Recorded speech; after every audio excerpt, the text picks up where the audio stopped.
This is a talk about what happens when our hospital, or with me leading it, decided to participate in a research trial on what to do about pneumothoraces. And it's a talk about how we learnt a lot, maybe not necessarily about research, but you just learn a lot, your whole department learns a lot when you're involved in research.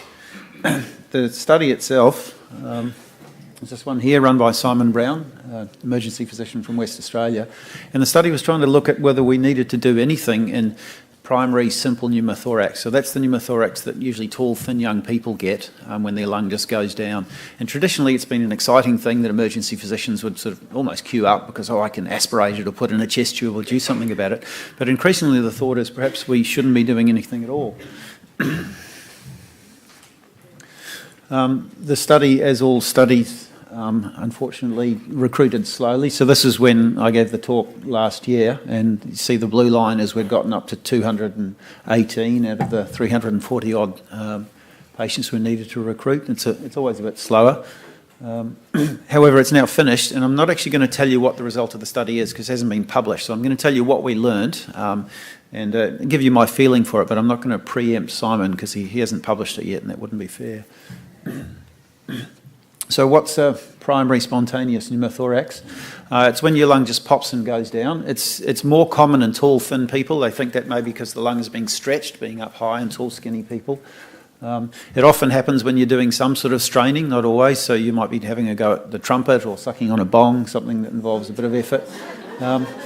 And you do need to watch out for people who've got abnormal tissue. So it is one way that people with either Ehlers-Danlos, which is a significant thing that needs to be diagnosed, or Marfan's sometimes are diagnosed because they come in with these things. It happens because at the top of your lung, there's a little weak spot, a little bleb, and that just pops. Sometimes when you're doing nothing, sometimes when you're using your lungs. It's sometimes almost asymptomatic. It's surprising how people perhaps don't get very sick with this. We're expecting that people would be fairly unwell, but in fact, almost all our patients had saturations in the 90s because you were randomised to going home in this study, and you weren't allowed to go home if you were desaturated. So people can have a lung that can be pretty much fully collapsed and they actually be saturating pretty well. Most patients notice that they get out of breath when they've got this thing, so that would be often, apart from the pain, because you get a pleuritic pain when it happens, you'll come to hospital because you're puffed when you're walking around. And a lot of people tell you when you talk to them about it, oh, I've had one of these before and I didn't even come to hospital, and perhaps that suggests that maybe we could be doing less about these things. So quite a few people have probably had one in the past that just has healed itself spontaneously. After you've had one, pretty much everyone agrees you've got at least a third chance of having another one. It's worse if you won't give up the ciggies. By the time you've had 2 or 3, you start getting very likely to have lots more. So at that stage there, you're probably wanting to go and see a surgeon and get something done. As far as diving and flying, so we always need to tell people about this. Flying is said to be okay according to the British Thoracic Guidelines once your pneumothorax is healed, which is on an x-ray when it's come up. I sure as hell wouldn't get on an airplane that same day. I think I'd wait a little bit longer before I depressurise myself. And most people agree that once you've had one of these things you can't ever dive, which is a big deal, and you should tell people that, unless you get a surgeon to strip out all the pleura on your lung and kind of glue it up. And some surgeons still say you shouldn't dive even after that. So it's a significant thing to know about. I'm not going to give you the answer. Very good. So what happens if you let the surgeons do something about this? So they can chop off that bleb. There's the bleb there. See there, it's been stapled. There's a line of staples and they chuck the bleb away. Or they can do a variety of other things, including actually, and this must be pretty rough to watch, they actually get hold of your pleura and start twisting it round and round on their thoracoscope and rip all the pleura off your whole lung, which makes it bleed like anything, and then that sticks itself to the chest wall, so presumably you won't have another one after that. All of these things are obviously not without their complications, and it must be pretty sore afterwards.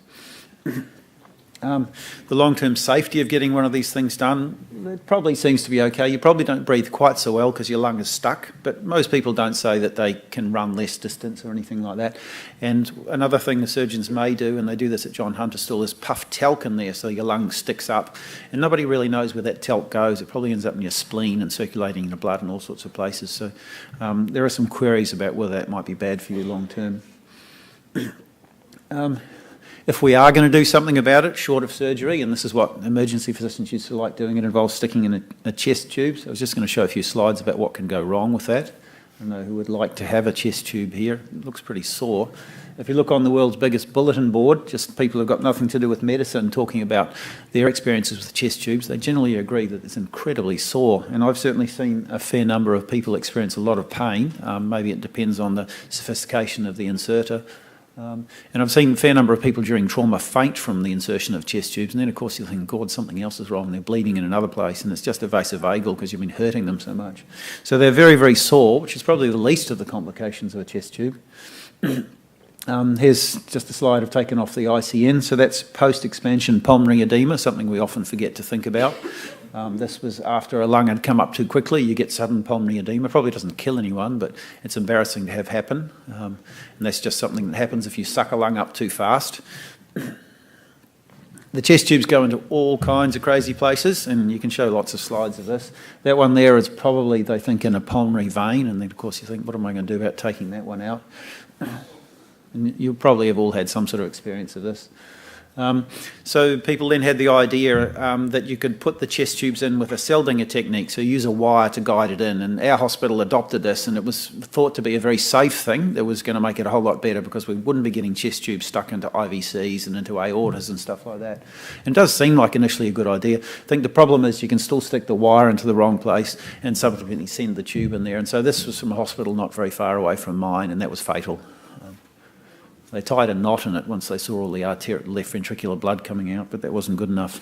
The patient did live long enough to have a CT. So they can go into the wrong places.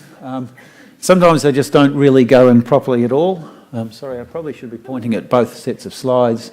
But you can see that one there. This is a trauma patient at my place, has gone in there and just gone down the outside of the chest wall. That's one of the many wrong places they go. And then this one here has gone in, but it's only gone in far enough that the little side hole thing is still outside the chest. So it's going to be sucking air and bubbling all the time, and you'll be thinking this patient's got a big air leak. It's actually just sucking through the side. And again, there's lots and lots of slides of chest tubes gone wrong that I could show you. They get infected. So generally with trauma patients, they get, probably unfortunately not prior to it going in because it's too much of a rush, but they often get some prophylactic antibiotics afterwards. Again, if you were getting a medical one, would you ask that the junior doctor who's learning how to do it give you some prophylactic antibiotics before they stuck it in? Because this sort of thing does happen. That's not generally done. I don't know why not. I would have thought as a high-risk procedure we probably should be giving antibiotics to all chest tubes, medical and surgical.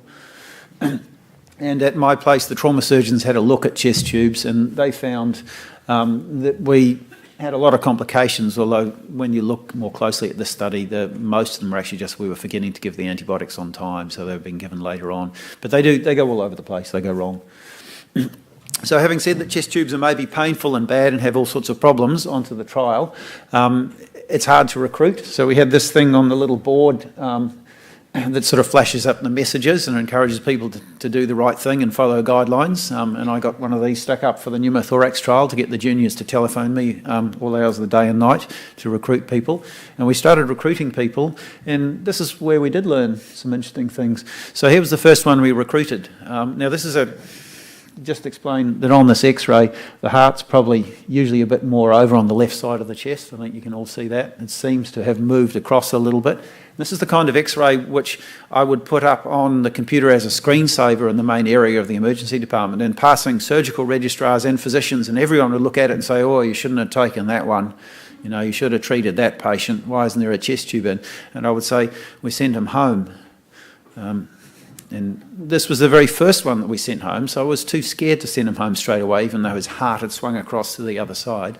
But we did send him home. He was a builder. I rang him the next day to see if he was still alive, and he wanted to go back to work. He said, I need to go to work with this. So this is really one of the things we learnt, is that it depends a lot on whether it's an inspiratory or expiratory view, but people's mediastinoms swing around a lot, and you can have what looks like a tension pneumothorax in a patient who will be fine, and they will have those saturations of 92, 93, 94, and they may have some pain, but that's that. And we did send a number of these people home with x-rays that look like that. I'll show you another one in a sec, and they're all alive. And so I think what that says is don't look at the x-ray, look at the patient. Here's another interesting one. So this person has got the collapsed, sorry, go back. It's got the collapsed lung here. And when that little bulla bursts at the top, they bleed. So they almost always have this little sort of layer of fluid here, which I think everyone just kind of ignored. That's probably blood from the bleeding bulla, and that just goes away. We don't do anything about it. But this guy, we almost didn't notice this, has got another one on the other side too. He probably actually had the whole lot. And he was a tall, thin young guy. He didn't have Marfan's. But he did, when they do a CAT scan, have these little bully sitting up here. And so these are these little weak spots that probably quite a lot of people have at the top of their lungs, and these things may be popping in and going down, coming up all the time, and we may not be very aware of it. He nevertheless went off to the cardiothoracic surgeons and got fixed up because he had one on both sides. Now here's another one, and this time that little, I'm sorry I can't see that well enough, but you can see that there's, on that picture along there, there's a layer of some fluid. And that one there was a little bit bigger than the usual, and this guy got enrolled in the trial, and I came in to see him a little bit later down the track, and I thought, that kind of looks a bit larger than the usual leak of blood. And everything else fitted with being a primary spontaneous pneumothorax, tall, thin young man, had some pain in his chest. So we did another x-ray, and it was getting bigger. And this was really on the same day that things had started. I don't know what it was. We'd stuck some chest tubes in, and he had, I think he had 1,200 mils of blood. It was in his chest, just came out on the first chest tube. And that was effectively just bleeding from that one little spot. So people can actually bleed quite a lot with these things. So again, if we hadn't x-rayed him, sent him home, I assume that lung would have kind of, the blood would have clotted around that lung and probably scarred it down quite a bit, and he would have ended up with some chronic situation where that lung didn't work quite so well. So obviously the surgeons operated on him, and I think that there's a second tube that they stuck in pre their operation. Now here's another one. So what's that? This is again that diagnosis where someone says you shouldn't have taken that x-ray. What's happening there? So I don't think we put a device in this guy. I think we sent him home. I can't see. There's no needles or anything in that. No one's needled his chest, and he was comfortable. I think he might have had some endone for his pleuritic pain. Off he went home. And this is this x-ray of supposedly a tension pneumothorax, where it's supposedly a medical emergency. So see the date up there on the 30th of October. The next day, still looks pretty bad, but the lung is swung back into the middle. It actually depends a little bit on whether they're breathing in or breathing out when you take it. And he was then followed in an outpatient clinic by the respiratory physicians who were part of the study. And his lung finally came up in December. He was all right the whole time, despite having had a tension pneumothorax.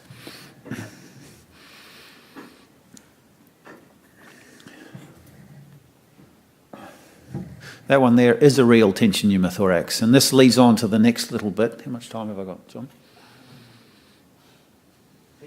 Heaps. This leads on to the next little bit of the talk, which is on real tension pneumothoraces, and they obviously exist, even though they might be harder to define than I had previously thought. So this was a lady who was in a shed during a thunderstorm. A big gust front from the thunderstorm blew the shed across the yard, blew it actually through a barbed wire fence, and she kind of got strained by the barbed wire. She came in with a big cut in her axilla, lots of surgical emphysema.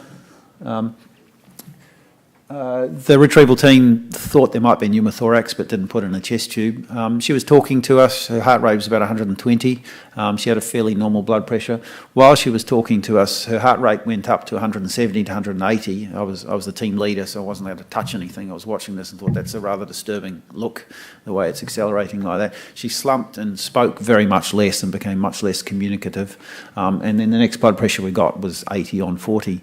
And we stuck in a tube, and there was a hiss that everybody heard. And then she kind of fairly quickly afterwards got a normal blood pressure, heart rate went back down to merely tachycardic, and she was talking to us again. So that was one, and I'm confident that was one, because I think we all know that quite a lot of chests get needled when there's maybe a tension pneumothorax, maybe not. But I think those are the two ends of the spectrum. This one pretty clearly was. I'm very confident that was something that needed treatment. And these other ones are at the far end, and they're probably better left alone, although we should, and usually trauma's not involved in those, obviously.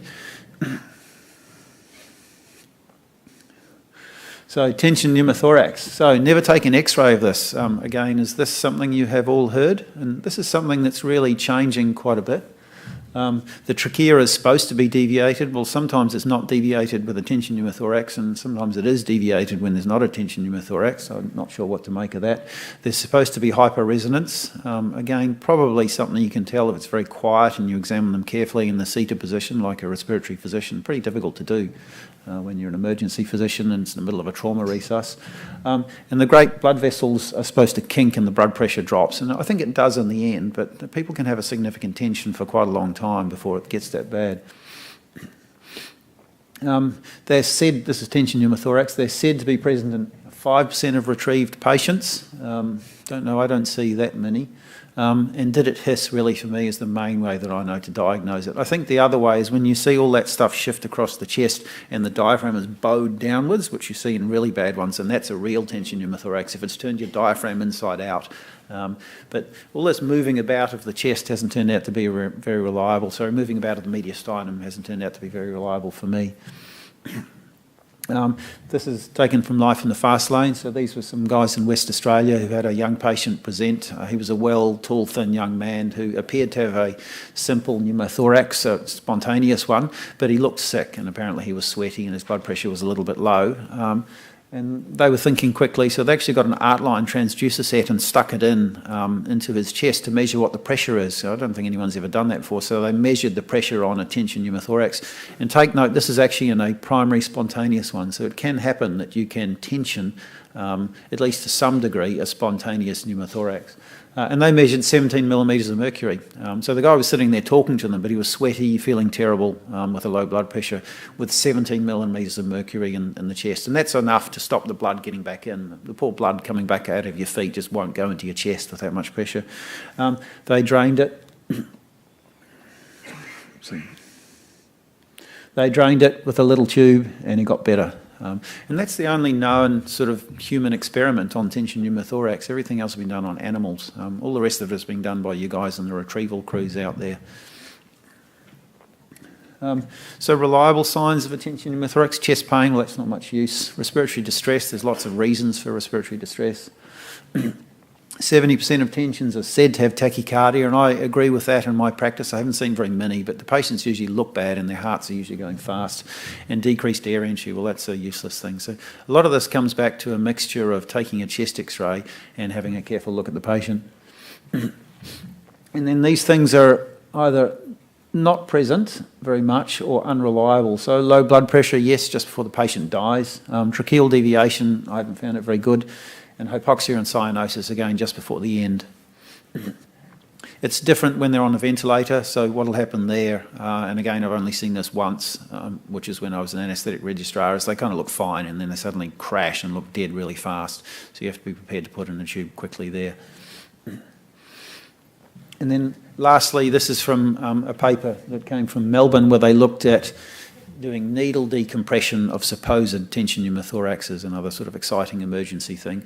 And that it has increasingly gone out of fashion doing that, and there's a variety of reasons. One of them is more and more people are publishing papers showing that big long needles are needed to get into especially military age males, you know, the classic Iraq war type patient. They've often got big pectoral muscles and you need very long needles. We're often using needles that are too short. If you do use a needle that's long enough, then these are the places that you can put it. So you can put it into the subcutaneous emphysema, which may make a little bit of gas come out. That's wrong. So patients have died when you put it there. You can put it somewhere into the chest wall. Well, nothing will come out, so I guess you'll assume at that stage they haven't got a tension pneumothorax. You'll put it into the correct place, some air will come out, you'll make the diagnosis. You'll stick it into the lung. And I've seen that done a few times, and usually you get a little bit of air and a little bit of blood come out, and I guess you might decide there was a tension pneumothorax if you stuck it in the lung. Or you can stick it into some sort of lung pathology with a pulmonary bleb or a pulmonary bulla or whatever, and you may get either air or blood come out of that. And so at the end of that time, having stuck your needle in, you're probably not too sure what's going on. And that's been my experience a lot of the time with needling of chest. So I was really not very confident after it had happened that I knew any more. And so the suggestion is now that you should take the time, unless the patient is crashing, to x-ray them and then look at the patient carefully, and you'll have to make your decision on whether or not to do something based on that. If they're crashing, then use a needle or a finger thoracostomy, whatever you would like to do. Otherwise, take an x-ray and sit down and spend a little bit of time looking at them clinically. I've just got one more slide, which is another sort of interesting one, not from my hospital. So this is a patient who looked sick, and so they had a needle stuck into the chest on that side. It kind of went down the outside. And then they had another one stuck into the chest on that side. It went into the lung. They were probably aiming at this because that would have been hyper-resonant and certainly compressing everything. And guess what that is? That's their stomach. So their stomach has gone up into their chest, either through a congenital diaphragmatic problem or because they've been in some trauma and it's been pushed up there. If they'd actually stuck the needle into the right place, which is the stomach, they would have got a little bit of bile and fluid out, and the patient would have got a little bit better, but they would have been very confused about green fluid coming out of the chest tube. So it's often harder than you think, and be careful with poking needles into chests. You do it in a big emergency when they're crashing in front of you, but a lot of the time these people are not crashing. And then when you do take a chest x-ray, interpret it carefully. That probably gives us time for 2 minutes worth of questions. As I said, I'm not going to tell you the result of the study, except to say my impression is we need to do a lot less with these people than we have been. Did you use any ultrasound in the study? Not in the study, no. I mean, it's a great chance for us to get the juniors to practice when we diagnose it. But we would probably fairly few of our juniors would be confident enough in the situation to do it. They would. Most of these patients were well, walked in and just got a chest x-ray. There's somebody asking up on the slide over there, the timing for discharge, Conrad, in terms of... So I think it was a 6-hour period of observation. We were pretty nervous because we'd saw all these crazy things on chest x-rays. We would generally keep them overnight in our short stay ward before we sent them home. But the study was trying to recruit people with large pneumothoraces, so little tiny ones couldn't even get into the study. So they were going fairly hard. So to get into the study, you had to have a big pneumothorax. They had a special way of defining it. Basically kind of looked like a third or more of the lung had come down. You would then get a coin toss type randomisation into either the standard thing, which is a sort of an aspiration small chest tube, or you do nothing. And the people in who we did nothing, we gave them analgesia and we watched them for, I'm pretty sure it was 6 hours. During that time you made sure that they didn't need oxygen and they weren't in some sort of distress, and then off they went home. And they were reviewed? And they were then reviewed by a respiratory physician, which would often not be till the following Monday morning, which is when the next clinic was. So sometimes they could be a week before they were seen. The ones who had crazy looking x-rays, they were reviewed by me on the phone the next day. I'd ring Simon and he'd say, go on, do it. It's all right, send them home. Yeah. There's a couple of questions up there in terms of who failed. I'm not sure what type of tube. We didn't really have any failures except those things that I showed you where they were bilateral or there was blood. So where we did nothing, at least at our place, and I mean there were 300 people, I don't know what happened elsewhere, where we did nothing, everyone was okay at our place. And where tubes went in, well, there were a few complications. I won't go into them, but certainly a lot of people had a lot of pain. Some people had several operations because it didn't go right straight away. Now, these people may be cruising for an operation eventually anyway because they're worried about diving or flying or they're having recurrent ones. But in the side of the trial where nothing happened, there didn't seem to be a problem. Maybe we were just lucky. I think one of the reasons why we're increasingly realising there's no problem is there are a lot of iatrogenic pneumothoraces out there because of radiologists putting in needles to biopsy things, and they very commonly cause a pneumothorax. And their treatment used to be quick, rush them to the nearest casualty department as soon as they've made it. They're increasingly now, just because they make so many of them, are sitting there and watching them, and they do seem to fix themselves. A lot of this is based on this idea that people do fix themselves, and I don't know if you can remember in the days of TB, you used to get a surgeon to try and collapse your lung because there was no effective chemotherapy that would fix tuberculosis. It was like cancer. It was a death sentence. So people would do whatever they could.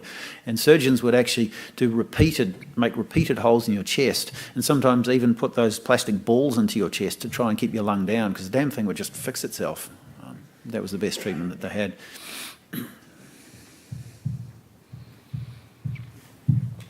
type of tube. I like small tubes, so I've had a few major squabbles with our trauma people because I've seen how sore it is. If I was getting a tube, I would want one of the little ones, not one of the filthy big macho ones. I think probably even for draining blood, you can drain a fair bit of blood through those little tubes. There's actually sort of a trial going on in Los Angeles where they're looking at the size of chest tubes and the amount of haemothorax you need to drain, because a large haemothorax will kind of clot off and block off your lung and wreck it and scar it up, but a small one probably takes care of itself, and you can drain blood through small tubes. So in this particular study we were always using small tubes, but I generally just prefer to steer towards the small ones. There's a significant difference of opinion with our trauma surgeons on that, who want 32 French for everything. And small, you mean the pigtail? Yeah, so the standard pigtail size thing, which is about 14, 16 gauge. If you want to just drain air, then I suggest you use a chest tube. Sorry, not a chest tube, a central line. So central lines are nice and thin, and you can get plenty of air out of those. So if you'd like to do what's probably a bit old-fashioned now and actually just aspirate the pneumothorax and pull something out, then you put a central line in, because that comes with the Seldinger technique. You can poke it in, and you get all the air out through that nicely. And when their lung comes up and starts rubbing on the tube that you've got in there, it hurts much less if it's a central line.